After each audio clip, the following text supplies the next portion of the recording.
There is news that Ukraine asked Washington for permission to use U.S. weapons to attack Russian territory.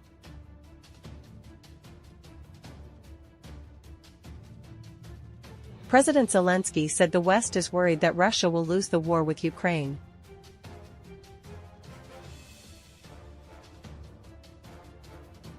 Russia and China cooperate amid Western sanctions.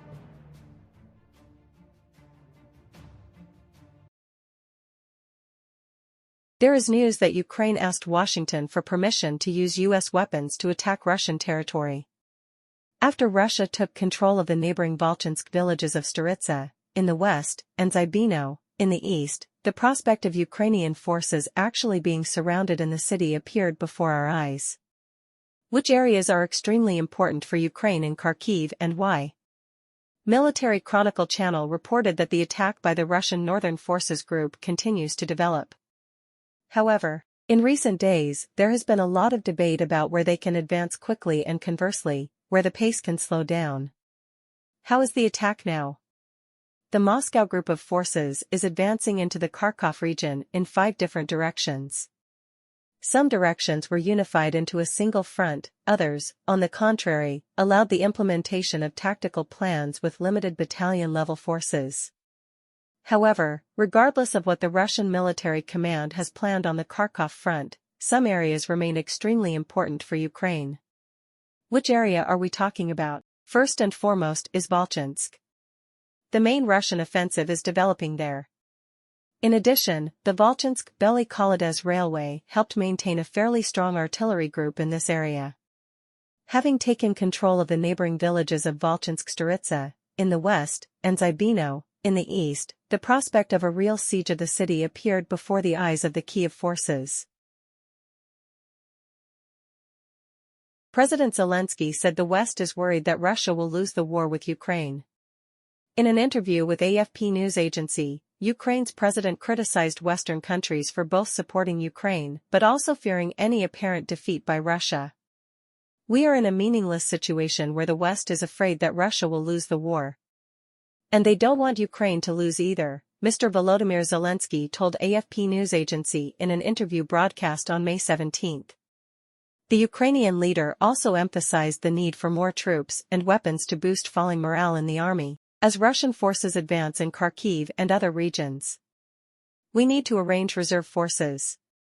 A large number of brigades are currently empty," Mr. Zelensky said.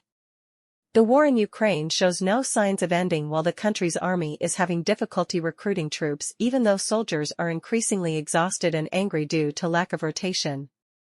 "We need to do this so that the boys can rotate as usual. Then their morale will improve," President Zelensky said. According to him, it is a matter of physical strength and also justice for them, and so this requires good preparation of reserve forces. He added that currently Russian forces are located only 5 to 10 kilometers from the border. "I'm not saying it's a big success for Russia, but we have to be alert and understand that they are moving deeper into our territory," the Ukrainian president admitted.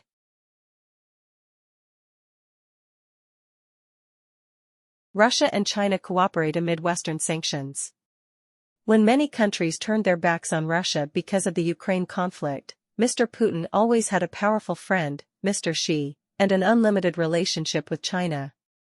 Russia-China relations have developed to a higher level of international cooperation than the forms of military-political association of the Cold War era, and are not of the nature of a bloc-based alliance or aim at confrontation. Not targeting any third party, Russian President Vladimir Putin and Chinese President Xi Jinping stated in the joint statement signed on May 16. The joint statement was issued during Mr. Putin's trip to China. This is the second visit to China by the head of the Kremlin in the past 7 months, and the 4th meeting between the two leaders since Russia launched hostilities in Ukraine in February 2022.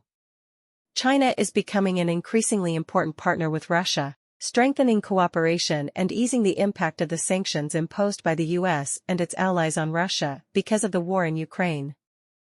Over the past 2 years, the two economies have grown closer together, with bilateral trade reaching a record $240 billion last year, up more than 64% since 2021, according to Chinese data. Russia increased imports of key products such as cars, clothes, and raw materials from China, while Beijing increased purchases of cheap oil, gas, and coal from Moscow. Russia imported from China $111 billion of goods, exported $129 billion, according to 2023 statistics. Exports of cars and spare parts from China to Russia reached $23 billion in 2023, an increase of $6 billion compared to with the previous year. Russian natural gas is being supplied to many households in China, and Chinese-made cars are running on Russian streets, Chinese Foreign Minister Wang Yi said in March. By 2023, China will become Russia's top trading partner, while Moscow will be Beijing's sixth largest trading partner. Nearly half of Russia's annual revenue comes from oil and gas, but revenue from exports to the US, UK and European Union, EU, countries has plummeted because of sanctions since the outbreak of the Ukraine conflict. Broadcast. A significant portion of this deficit was covered by shipments to Asia, especially China and India. Russia in 2023 will surpass Saudi Arabia to become China's top crude oil supplier. Beijing imported 107 million tons of crude oil from Moscow, an increase of 24% compared to 2022. The G7 group of major economies along with the EU and Australia have tried to limit Russia's oil revenues by imposing price ceilings on oil transported by sea. However, China is said to continue to buy Russian crude oil at a level higher than the ceiling price.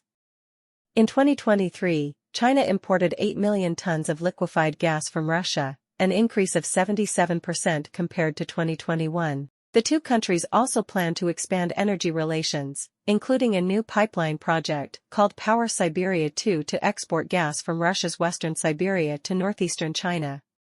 China currently receives gas from Russia through the Power of Siberia 1 pipeline, which began operating in 2019 but has not yet reached maximum capacity. Not only does it help Russia ensure revenue from energy, China also exports dual-use items such as machinery and electronic components to Russia. The U.S. believes that these items, which can be used in both military and civilian fields, are helping Moscow strengthen its defense industry to serve the war in Ukraine. China has repeatedly defended trade activities with Russia as a normal part of bilateral relations. Beijing also claims to maintain a neutral stance on the war in Ukraine and plays no role other than as a mediator. Despite Western sanctions efforts, the Russian economy grew 3.6% in 2023, reversing a 2022 downward trend, according to the International Monetary Fund. White House officials recently criticized China for what they see as Beijing's significant support for Russia's defense industry. During a visit to Beijing late last month, U.S. Secretary of State Antony Blinken warned Chinese leaders that Washington and other parties would take action if Beijing did not take steps to stop the flow of semiconductors, materials, and dual-use machinery are exported to Russia.